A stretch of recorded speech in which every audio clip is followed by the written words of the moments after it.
보물이 되는 지식을 찾아 떠납니다. 펼쳐라 보물지도.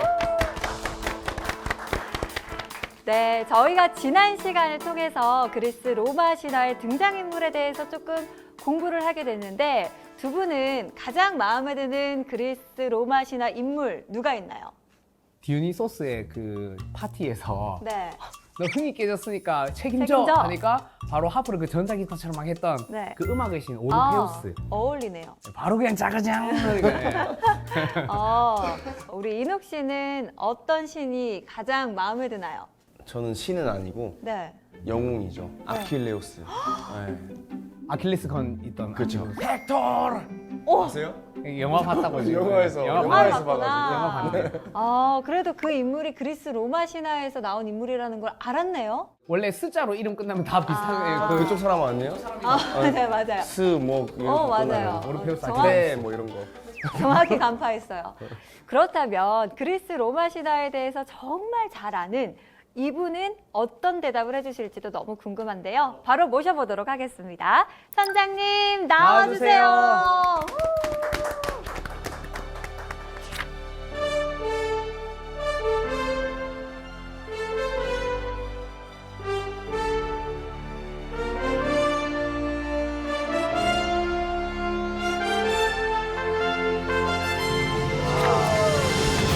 네, 선장님 아까 저희가 하는 이야기 들으셨죠? 네, 들었어요. 네.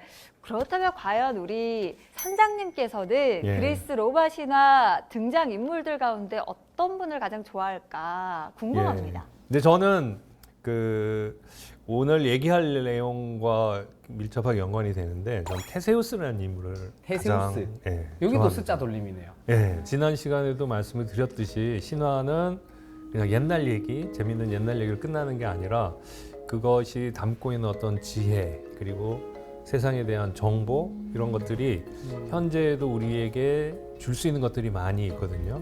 이제 그런 점에서 저도 그리스 로마 신화의 여러 인물들에게서 삶을 살아가는 힘과 지혜를 얻었었는데 그 중에 가장 결정적인 인물을 하나 꼽아라 그러면은 저는 테세우스를 꼽을 수 있을 것 같습니다. 오.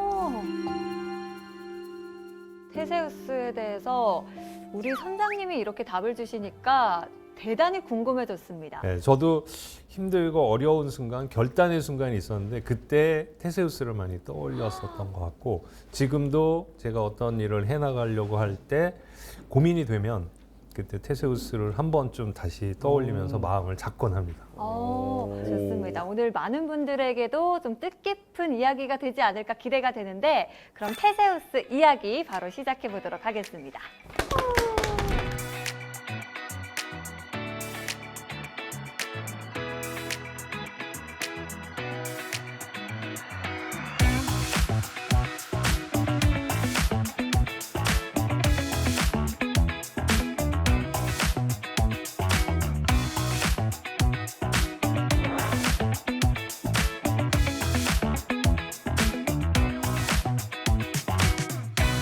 예, 제가 그리스 로마 신화를 이야기하면서 신화가 뭐냐 했을 때 신들의 이야기다 이렇게 얘기했죠. 그러나 신화에는 신들만 나오는 건 아니고 신들과 인간들이 같이 나오게 됩니다. 지난 시간에 얘기했던 것처럼 신화라는 게 결국 인간이 만들어낸 이야기고 그 신화 속에 인간의 삶을 투영해 넣기 때문에 결국 신화는 또한 인간의 이야기이기도 하죠. 인간들 중에서도 평범하고 일반적인 인간들이 주인공이 되진 않고 영웅들이 주인공이 됩니다. 그래서 신화는 신과 영웅들의 이야기다라고 할 수 있는데 영웅, 그러면 영웅은 어떤 존재로 여러분들은 정의 내리시나요? 영웅이란? 엄청난 공이 있는 사람. 임영웅. 네, 영웅 중에 영웅이죠. 예. 트로트의 영웅이네요.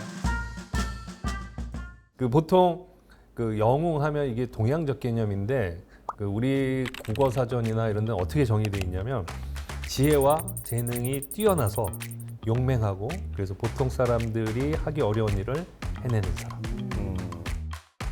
신은 아닌데 그냥 인간이라고 말하기에는 좀 어려운 특별한 능력을 가진 사람. 비범한 인물. 그리스에서는 이 영웅을 헤로스라고 그럽니다. 헤로스. 이게 히어로를 그대로. 네, 이게 영어 단어로 가면 히어로가 되는 거죠. 헤로스. 이 헤로스는 그리스에서는 생물학적 개념이라고 할 수 있어요. 아, 생물학적 개념 어떤 의미일까요? 뭐가 이렇게 결합하면 나오는 그렇죠. 상태의 사람인가요? 인간과 인간이 결혼해서 나오면 어떤 아이가 나올까요?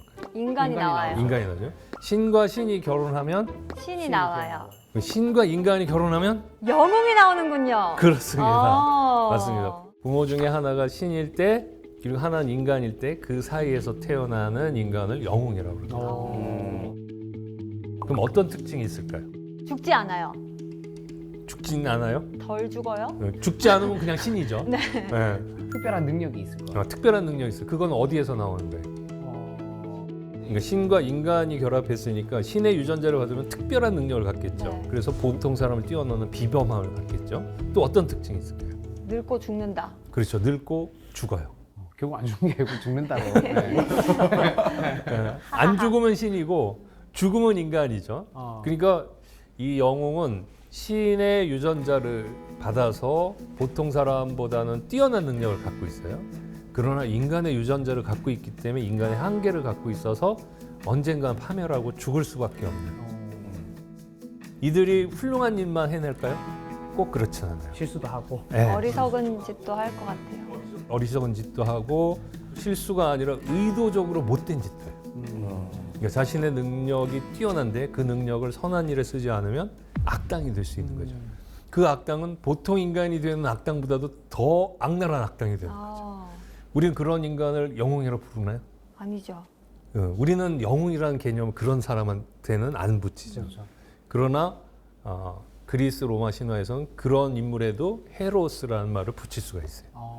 좀 더 큰 의미의. 네, 가치 평가가 들어가면 훌륭한 일을 하는 사람은 영웅, 못된 일을 한 사람은 악당 이렇게 되는데 그런 가치 평가를 싹 제거하면 생물학적 개념만. 아, 그 신적인 뛰어난 능력을 갖고 있고 인간적 한계만 갖고 있어요.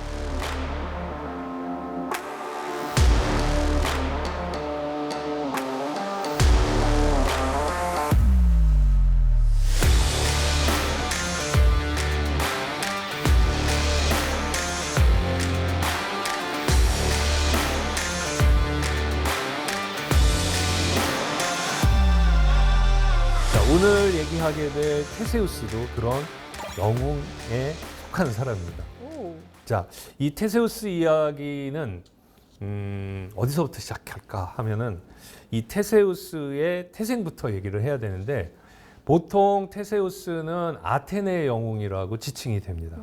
그리스 문명사를 보면 그리스 문명을 이끌어갔던 두 개의 중요한 도시가 있어요. 혹시 아시나요? 스파르타, 스파르타, 아테네. 아테네. 이들이 역사 속에서 군사나 뭐 정치적으로만 갈등한 게 아니라 신화적으로 서로 갈등했어요. 오, 자신들이 대표하는 신이나 영웅들을 내세우면서 그 영웅들을 가지고 자기네들 자존심을 세우기도 했죠. 그 스파르타의 대표적인 영웅이 바로 여러분들이 잘 알고 있는 헤라클레스입니다. 헤라클레스. 네, 반면에 아테네를 대표하는 인물이 바로 테세우스입니다. 근데 상대적으로 헤라클레스는 많이 알려져 있지만 테세우스는 덜 알려져 있죠. 네. 제가 그게 너무 안타까워서 오늘 테세우스를 주인공으로 해서 얘기를 하려고 합니다. 아테네 홍보대사로 오늘. 아까 영웅의 개념은 신과 인간 사이에서 태어났다 그랬는데 헤라클레스는 아버지가 누구냐면 최고의 신 제우스. 제우스입니다. 네. 제우스 아들. 반면 테세우스는 아버지가 포세이돈. 포세이돈입니다. 오. 그리고 포세이돈인데 엄마는 아이트라라고 하는 트로이젠의 공주였어요. 자, 여기서부터 시작을 해야 되는데요. 근데 보통 신화 속에서는 영웅은 엄마나 아빠가 신이면 그를 길러준 또 인간 아버지가 있어요. 그리고 테세우스도 포세이돈의 아들이라고 알려져 있지만 또 인간 아버지가 있는데 그 아버지는 아테네의 왕 아이게우스라는 사람이었어요. 아이게우스.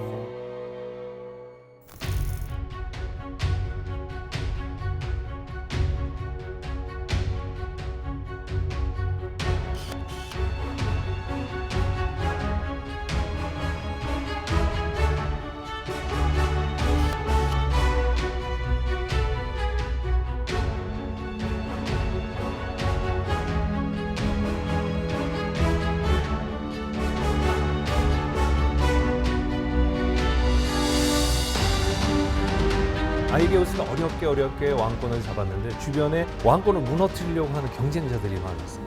그래서 아이게우스가 이 왕권을 강화하기 위해서 제일 시급한 게 뭐였냐면 아들을 갖는 거였어요. 후계자를 갖고 있으면 단단해지는 거죠. 그런데 이 사람이 첫 번째 부인을 얻어서 결혼했는데 아들을 낳지 못했어요. 아이고.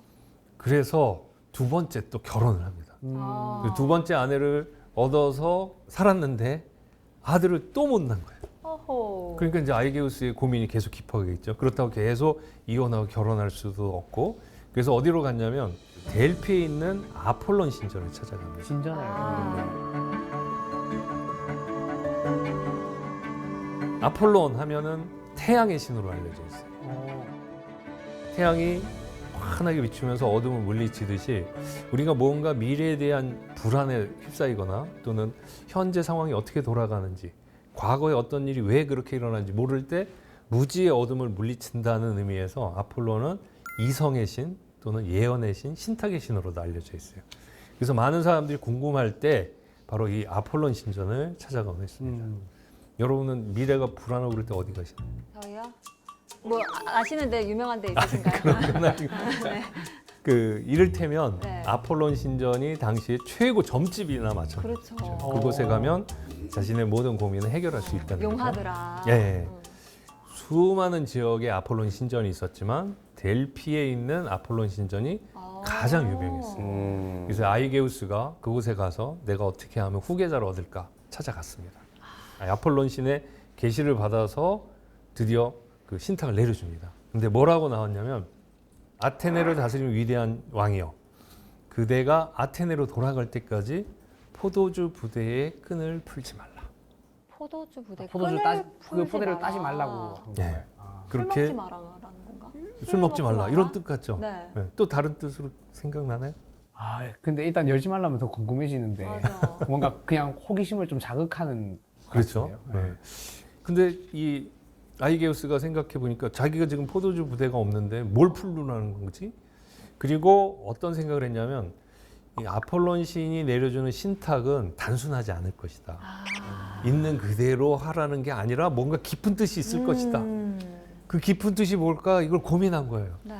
고민하다가 이런 일을 잘 해석한다고 알려져 있는 트로이젠의 피테우스라는 사람을 찾아가게 됩니다. 어우.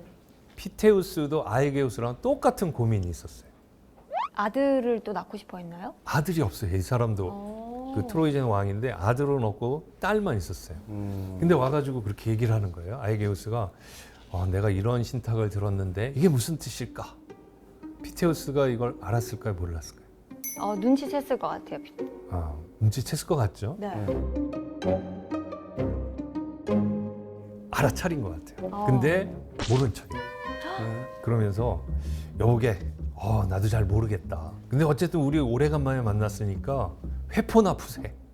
의심스럽다. 그러면서 향연을 펼친 거예요. 만찬을 펼치고 술을 막 주는 거예요. 아이게우스가 기분이 어땠을까요? 찝찝해요. 찝찝하죠. 네. 그래서 이거 포도주 부대에 끈을 풀지 말랬는데 포도주 이거 먹으면 될까? 그러니까 신탁은 그렇게 단순하지 않아. 이게 깊은 의미가 있을 텐데 우리 서로 얘기를 하면서 그 뜻이 무엇인지 풀어보자. 그러면서 꼬드긴 거예요. 그러니까 아이게우스가 거기에 홀랑 넘어왔어요. 어쩐지. 그냥 마시고 싶었던 거야. 네. 그래갖고 둘이 밤새도록 마셨어요. 많이도 마셨다. 네, 밤새도록 마시고 결국 아이게우스가 인사불성이 돼가지고 쓰러졌어요. 그래서 그 피테우스는 그 아이게우스를 침실에 데려다 놨는데 아침에 일어나니까 깜짝 놀란 거예요. 아침에 일어나 보니까 옆에 어머. 웬 젊고 아름다운 여인이 있는 거예요. 누굴까요? 알고 봤더니 피테우스의 딸이, 아까 아들은 없고 딸만 있었다고 그랬죠. 아이트라라는 딸이 있었던 거예요. 그러니까 피테우스가 여기를 들었을 때 아테네로 돌아갈 때까지 포도주 부대에 끈을 풀지 마라. 집에 갈 때까지 금주하면 아내와 사이에서 그 아들이 날 거다, 이런 걸로 해석을 했던 거죠. 그리고 또 하나는 이 포도주 부대를 그 상징적으로 바지끈으로 해석한 거예요. 아하. 그러니까 중간에 딴짓하지 다른 마라. 아. 딴짓하지 말고 가라 이건데 피테우스가 만약 아이게우스의 바지끈을 풀어내린다면 네. 여기서 왕이 될 자가 나온다는 생각을 한 거예요. 오. 그래서 자기 딸을 넣었군요. 그렇죠. 피테우스가 자기는 아들을 못 낳은 상황이었고 딸을 통해서 그래서 손자를 낳으면 이 아이가 왕이 될 상이 되겠구나. 왕이 될 아들이 나오겠구나. 이렇게 생각을 했고 또 신탁대로라면 나중에 아테네로 가서 아테네 왕까지 되는 거잖아요. 그러니까 피테우스 입장에서 자기 세력을 넓힐 수 있었던 거죠. 그래서 그런 짓을 한 거예요. 아이게우스는 일어나서 아무튼 깜짝 놀랐어요. 너무 당황스러웠겠죠. 그 데리고 갔을까요? 아니요. 집 거기 가면은 부인 있는데 어떻게 데려와요? 그렇죠. 네. 그 욕먹을 짓이죠. 네. 그리고 아테네 시민들은 아니 첫 번째 부인도 아들을 못 얻었다고 버리더니 두 번째 아내가 또 아들을 못 낳는다고 버리고 젊은 여자를 데려와? 저거 이상한 놈 아니야? 뭐 이러면서 생각할까 봐 아이게우스가 아이트라를 데려가길 두려워한 거예요. 그래서 아이트라한테 미안하게 됐다. 그러나 사실 나는 그럴 의도가 없었다. 당신 아버지가 잘못한 거 아니냐. 너무 상처받겠어요, 여자 입장에서는. 그렇죠. 네. 근데 아이게우스가 떠나면서 그래도 아들에 대한 미련이 있었는지 혹시 그래도 우리가 이렇게 하룻밤을 보냈으니 혹시 아들을 낳거든 점점점 그러면서 갔어요. 그 점점점에 뭐가 있을까요? 삐삐하시오. 혹시 연락하시오. 찾아오시오. 네. 아들 낳아서 나에게 데려달라 이런. 네, 그런 식으로 얘기를 했던 거예요. 그래서 이기적이다. 궁정에 있는 큰 바위를 들어서 그 밑에다가 징표로 삼을 수 있는 칼과 샌들, 자기가 신던 칼과 샌들을 놓고 그걸 덮은 다음에 아이트라에게 이렇게 말한 거죠. 당신이 혹시 아들을 낳거든 이 아이가 이 바위를 혼자 힘으로 미룰 수 있는 나이가 되면 이 징표를 가지고 나에게 보내시오 하고 아테네를 떠난 거예요.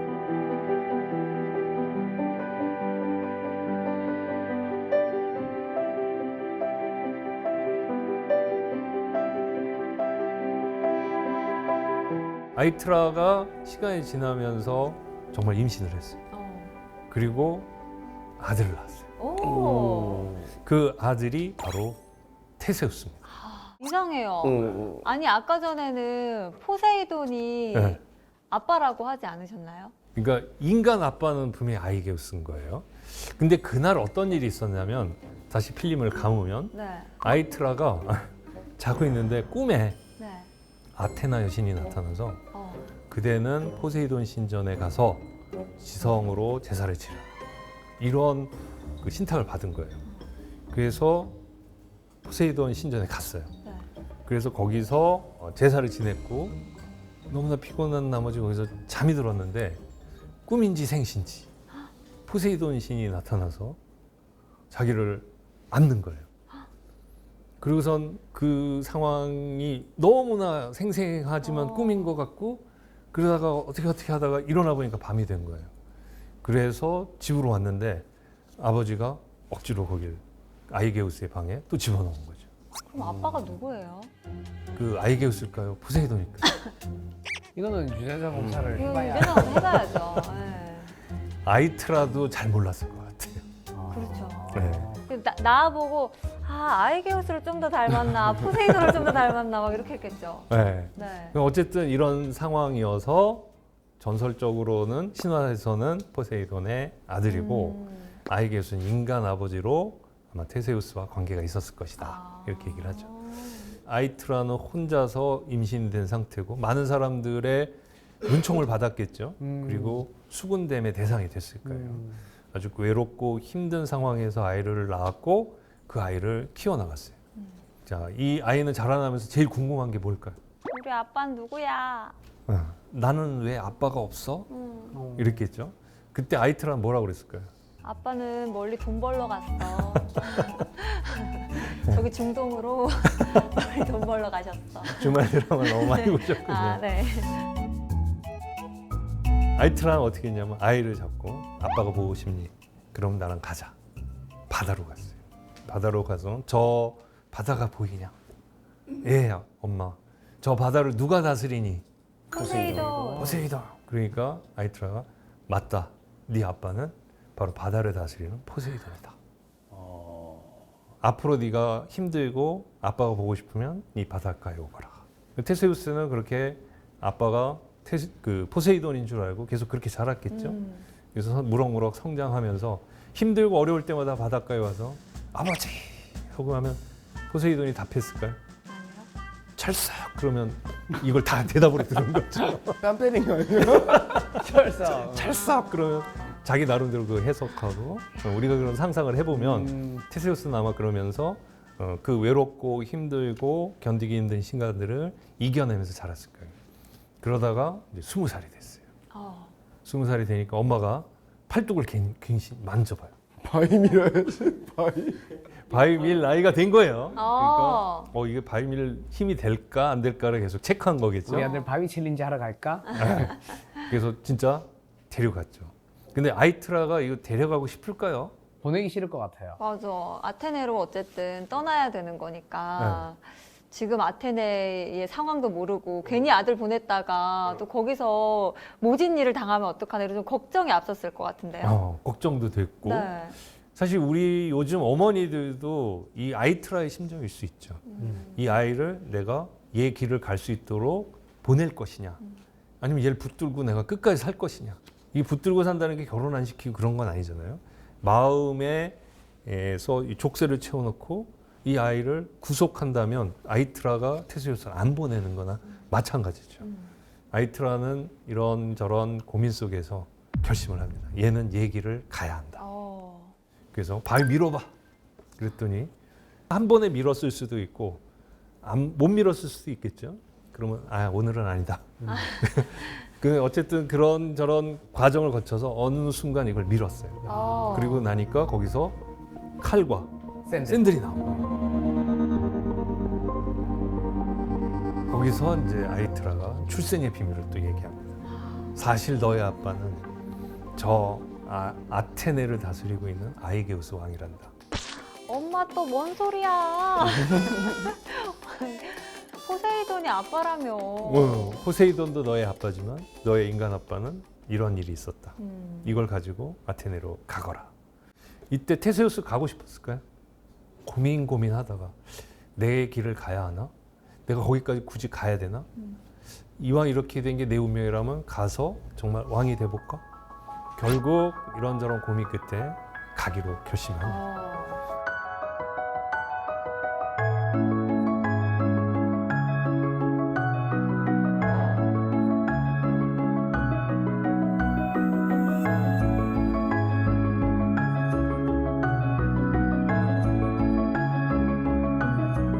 자, 그러면 지금부터 아테네로 가는 길은 두 가지 길이 있다. 네. 트로이제는 펠로폰네소스 반도가 있고 이쪽에 본토엔 아테네고 하나는 배 타고 가는 거예요.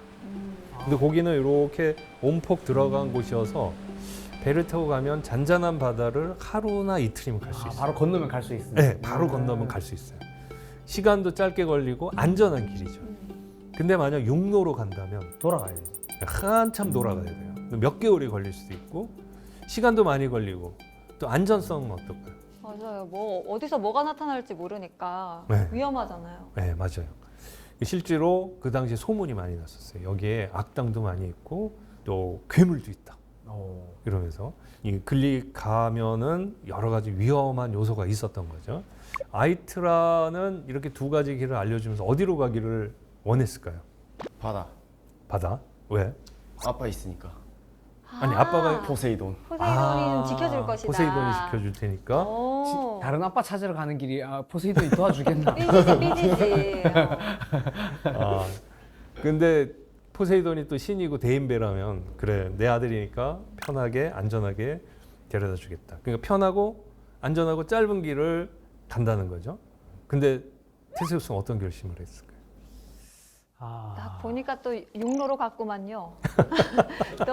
또. 육로로 가야 또 감자. 이야기가 재밌지. 네, 테세우스는 어쨌든 육로로 가기로 결정합니다. 왜지? 그래서 엄마가 이해가 안 되겠죠. 너 왜 그러니? 그러니까 엄마 아테네로 가자니 거기에 있는 아이게우스가 나의 아버지라고는 하지만 거기 상황이 어떨지도 모르는데 무작정 갔다가 내가 어떻게 당할지도 모르잖아요. 엄마 차라리 육로로 가면서 이런저런 생각을 좀 해볼게요. 제가 20년 동안 궁전에서만 자라났는데 나는 세상이 어떤지도 잘 모르고 내가 무엇을 할 수 있는지 나의 한계는 어느 정도인지 알지도 못하고 그러니까 이 기회에 내 생각도 좀 정리하고 세상을 조금씩 알아가면서 거기에 가서 아버지를 만나서 얘기를 하든 말든 할게요. 이렇게 결심을 한 것 같아요. 네, 그래서 육로로 갑니다. 테세우스 생각에는 이제 그 육로를 통해서 험난한 어떤 역경을 이겨내지도 못할 정도면 아테네 가서도 못 살아남을 수 있다 생각했을 수도 있을 것 같아요. 그렇죠. 네, 아주 정확한 거.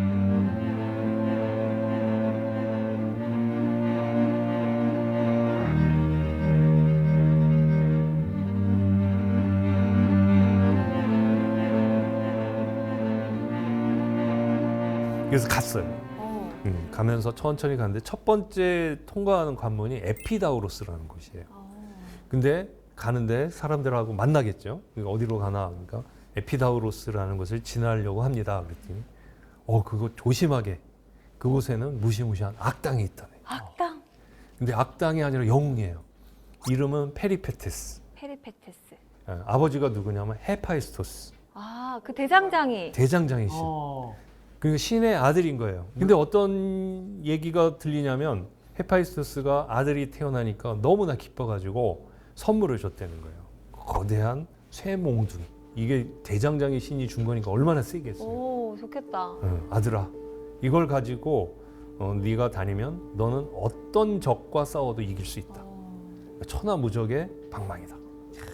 만약 이 페리페테스가 이걸 가지고 악당을 쳐부수고 약한 사람을 구하고 선한 일에 썼다면 그야말로 우리가 기억하는 영웅이 됐겠죠. 그런데 이 페리페테스는 그 좋은 조건을 가지고 무슨 일을 했냐면 약한 사람을 괴롭히는 일을 했어요. 분석질을 해요. 그런 얘기를 들었을 때 테세우스의 마음이 어땠을까요? 무샤왕.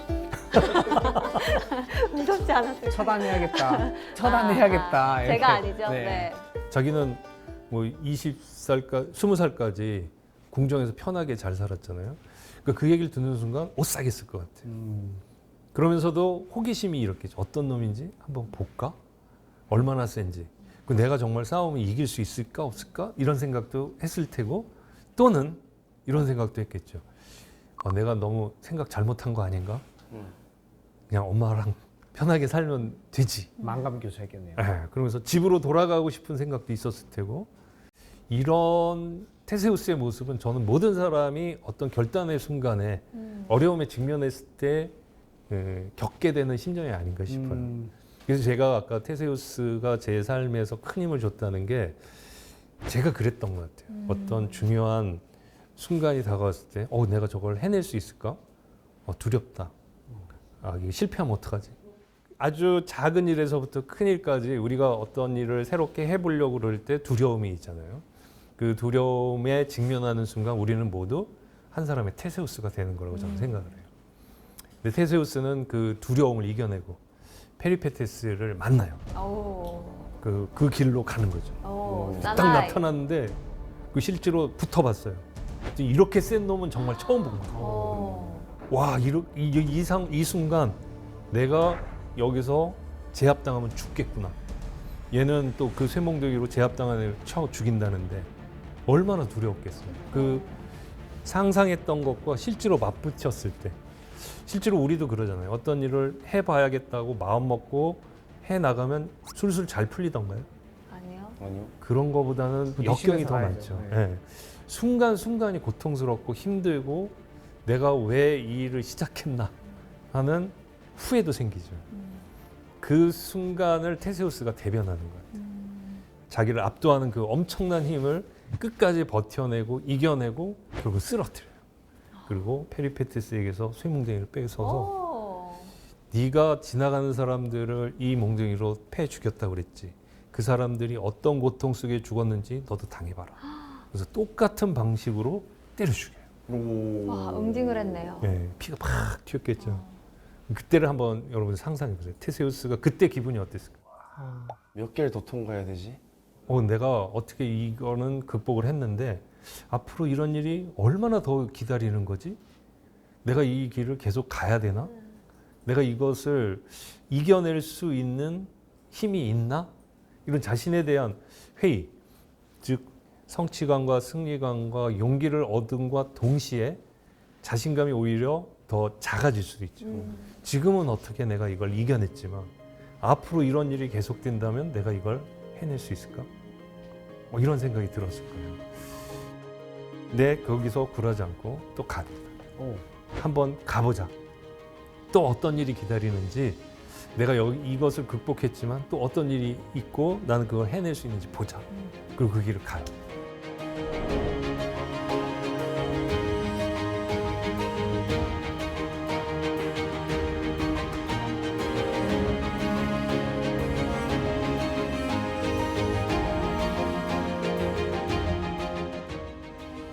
그 다음에는 이스트미아라는 지역을 지나게 되는데 그게 펠로폰네소스 반도와 본토를 잇는 지역에 위치합니다. 근데 거기에는 시니스라는 괴물이 산대요. 또 있어 괴물. 악당. 악당. 이놈도 뭐 여러 가지 이야기 속엔 포세이돈의 아들이란 얘기도 있고 어떤 신의 아들이에요. 역시 영웅이죠. 근데 얘는 그 타고난 좋은 조건, 금수저로 태어났음에도 불구하고 그 조건을 선한 일에 쓰지 않고 역시 페리페티스처럼 악당으로 살아. 지나가는 사람을 잡아다가 그 나뭇가지들, 소나무 가지들을 잡아당겨서 손과 발에 묶었대요. 그리고 탁 놓으면 어떻게 돼요? 찢어져요. 찢어져. 능지처참을 시켰네요. 네, 능지처참으로 사람을 죽였대요. 잔인했네요. 네, 엄청 잔인하죠. 이 이야기를 들었을 때 테세우스의 마음은 지금이라도 돌아가자. 쫄린다. 안 늦었다. 그런 마음이 있겠죠. 그래도 페리페티스를 한번 이겼기 때문에 어느 정도 자신감, 그래 한번 또 부딪혀 보는 거야 했겠죠. 결국 그 길을 가게 되고 시니스를 만나고 죽을 뻔한 고비를 넘겨서 또 시니스를 제압하고 똑같이 묶습니다.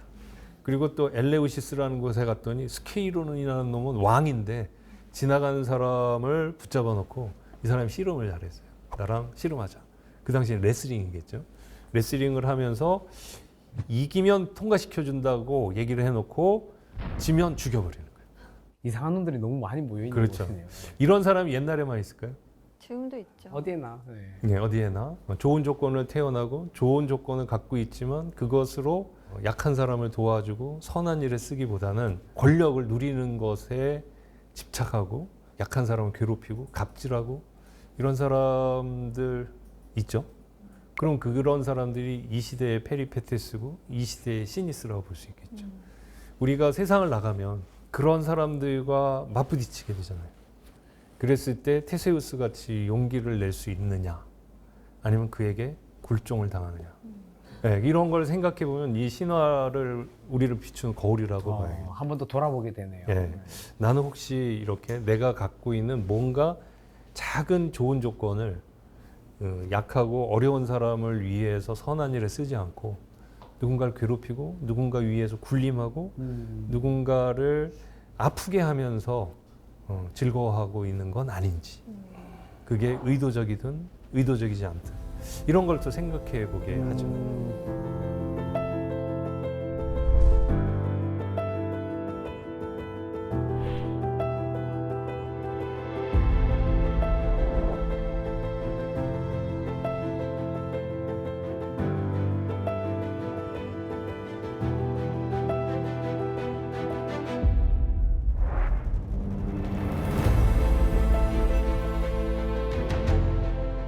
그렇게 해서 5명을 물리쳤어요.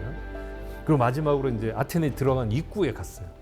입구에 갔더니 시간을 잘못 계산해가지고 산중인데 너무 어두워져 버린 거예요. 근데 이렇게 보니까 여관이 있어요. 그래서 거길 들어갔죠. 거기에 들어갔더니 프로크루스테스라고 하는 또 사람이 있는 거예요. 지금으로 하면 호텔 사장? 뭐 이런 쯤이 되는 사람인데 이 사람도 악당인 거예요. 마지막 악당. 이 사람은 어떻게 했냐면 들어온 손님 보고 키가 크면 키가 작은 침대 쪽으로 데려가는 거예요. 그리고 잠재운 다음에 묶어놔요. 그리고 깨어나면 너 왜 이렇게 키가 커?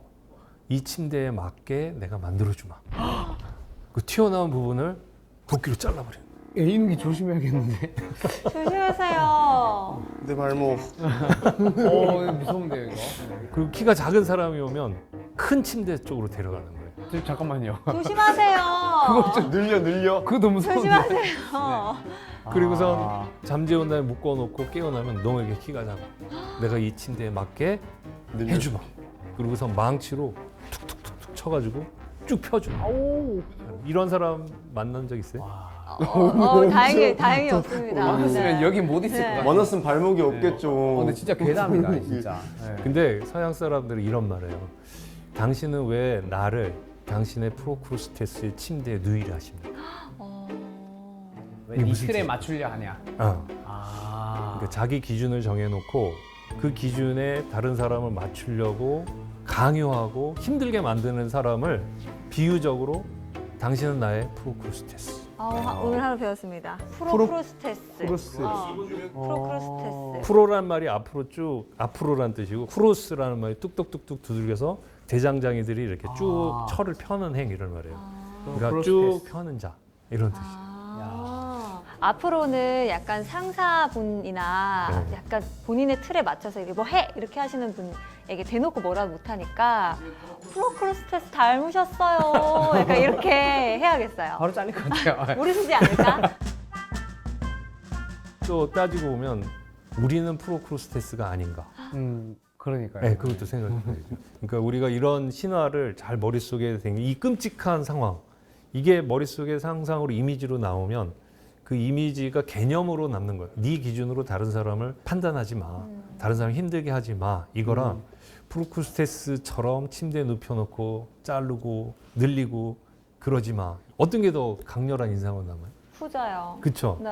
그 신화의 힘은 거기에서 나오는 것 같아요. 어떤 전달하려고 하는 정보나 지혜를 보다 강력하게 남길 수 있는. 근데 어쨌든 테세우스도 죽을 뻔한 위기 속에 잡혀 들어가지만 거기서도 힘과 지혜를 발휘해서 결국 프로크루스테스를 제압하고 침대에 똑같이 누인 다음에 네가 여기 들어오는 사람을 이렇게 괴롭혔지. 그들의 고통을 너도 체험하게 해줘. 그리고선 처단을 했어.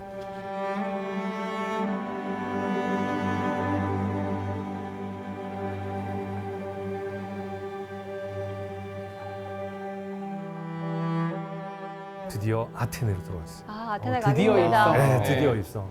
아테네로 들어오는 과정에 테세우스는 엄청나게 성장했겠죠. 네. 그리고 세상이 어떤 것인지 많이 파악했겠죠. 세상은 만만치 않고 힘들고 어렵고 힘든 사람이 많구나. 그 자신의 한계와 능력이 무엇인지도 깨닫고 그리고 그 과정에서 자기를 성장시켰겠죠. 그냥 아테네에 들어갔어요. 아이게우스를 만났어요.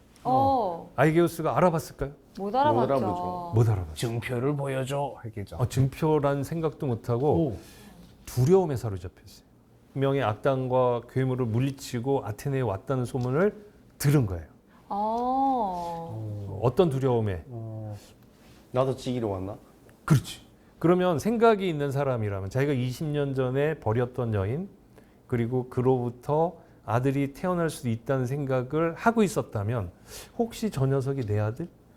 한 번쯤은 생각해 봤을 텐데 전혀 생각을 못 하고 생각을 아예 못했구나. 그 말은 과거에 버린 여인에 대해서 요만큼도 마음이 없었다는 거죠. 아예 잊고 지냈네요. 그렇죠. 네. 아이. 게다가 아이게우스 뒤엔 한 여인이 세 번째 부인이 서 있었다. 그 이름은 그리스 로마 신화에서 최고의 악녀라고 불리는 메데이아라는 여인. 메데이아. 메데이아는 마법을 쓸 줄 아는 마녀다. 마녀에 가까운 사람이었어요.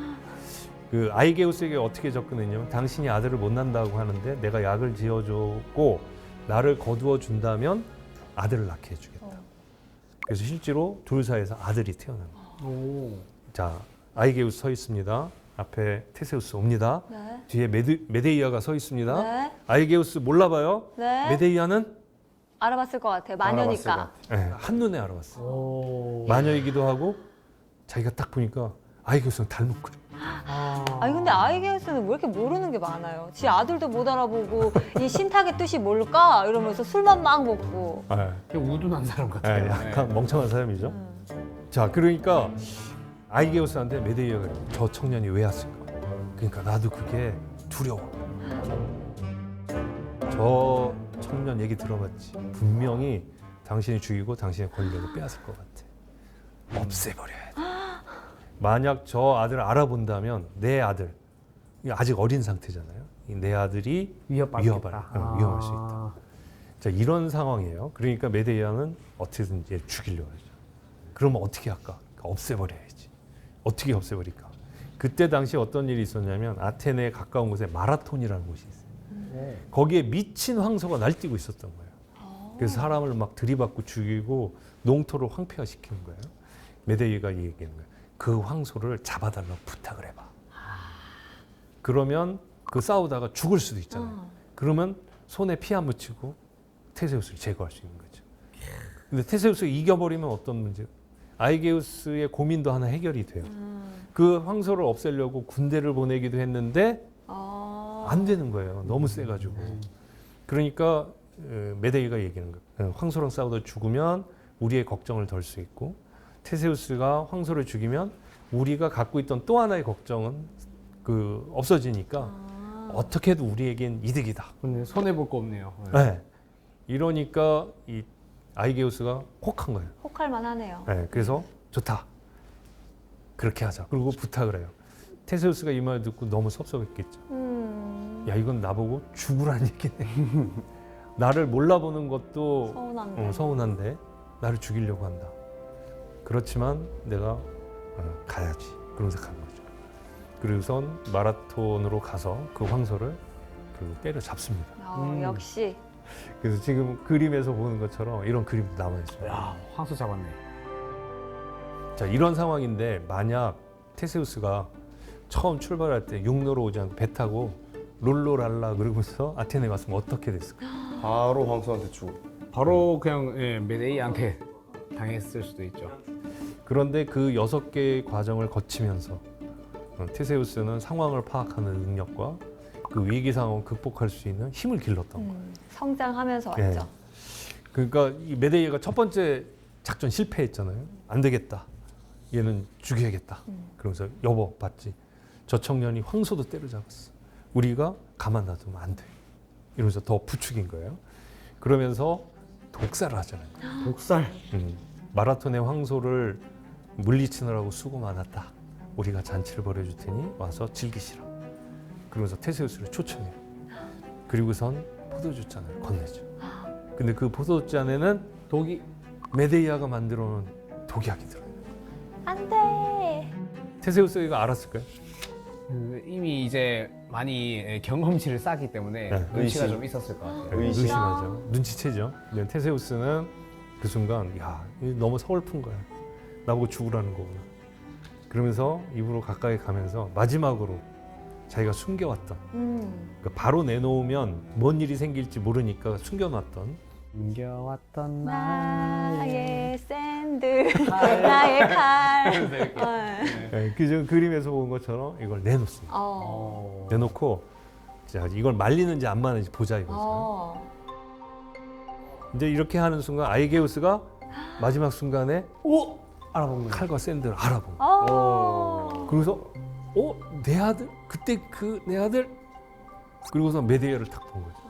이 여자가 다 알고 죽이려고 했고 그래서 메데이아를 쫓아내요. 그 아들도 그래서 도망가고 아이게우스가 그 포도주 잔을 보는 순간 탁 쳐버렸어요. 내 아들. 그리고 그 부자상봉이 된 거죠. 테세우스는 드디어 이제 아테네의 후계자로 정당한 후계자로 인정을 받은 거예요.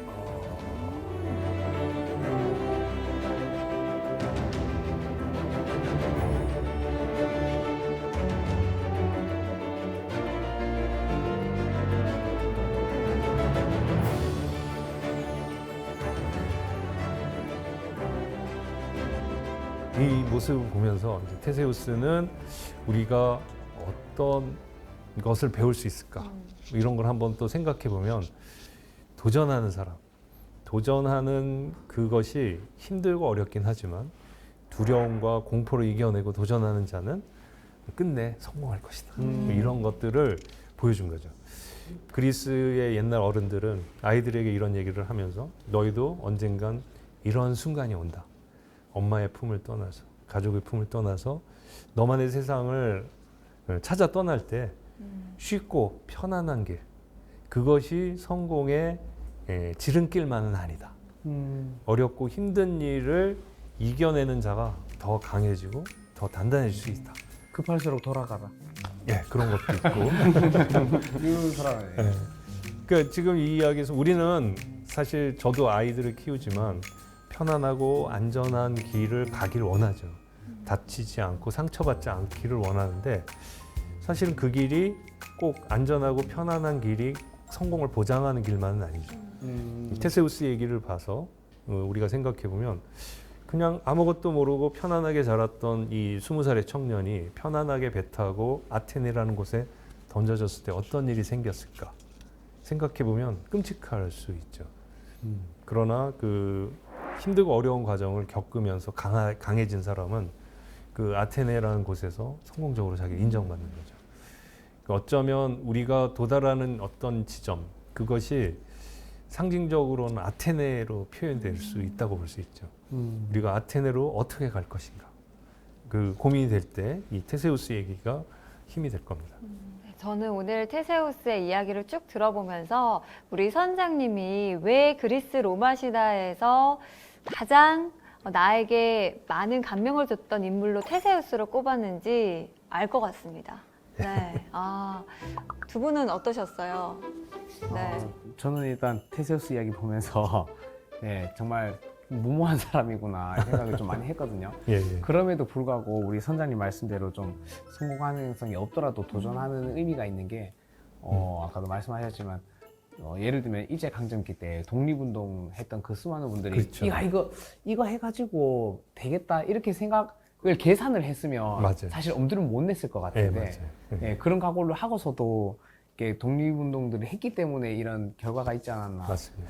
그 무모한 도전은 웬만하면 우리가 피해야죠. 그러나 우리가 도전의 가치와 실패의 가능성 이런 걸 생각해 봤을 때 도전의 가치가 크다면 무모한 도전도 해보는 것이 중요하지 않나 저도 그렇게 생각합니다. 네, 오늘 그리스 로마 신화 그 가운데서도 테세우스 이야기를 통해서 우리는 삶에 어떤 방식으로 좀 대하면 좋을지 좀 깊은 생각을 해볼 수 있는 그런 시간 아니었나 생각이 드는데요. 그럼 우리 선장님께서 오늘의 강의 또 한마디로 정리를 해주신다면요?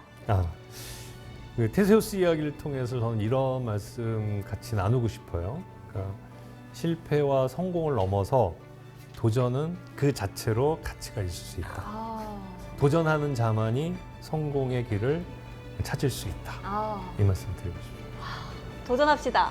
도전합시다. 도전합시다.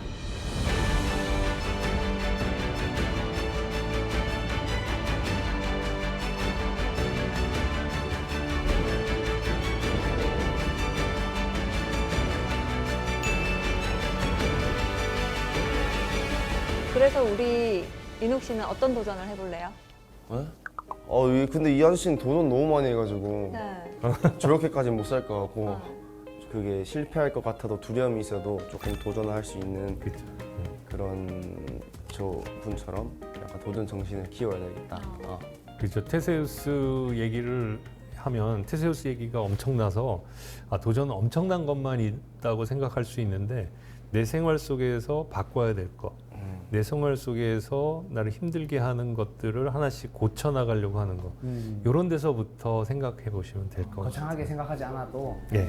약간 그런 건 나 이거 못 바꿀 것 같은데 시도 안 하면 0인 거잖아요. 그렇죠. 예. 근데 시도를 하면은 바뀔 수도 있는 거죠. 그렇죠. 도전!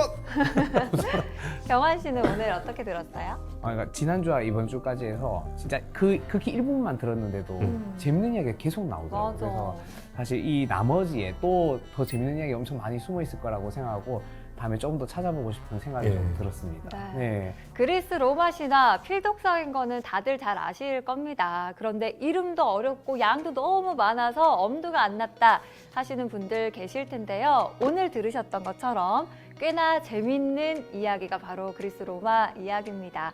한 번쯤 묵혀뒀던 그리스 로마 이야기 책을 한번 펼쳐보는 것도 좋을 것 같다라는 생각이 듭니다. 다음에는 또 어떤 지식항에 떠나볼지 기대해 주시면서 저희는 여기서 인사드리겠습니다. 다음 주에도 찾아라 보물지도!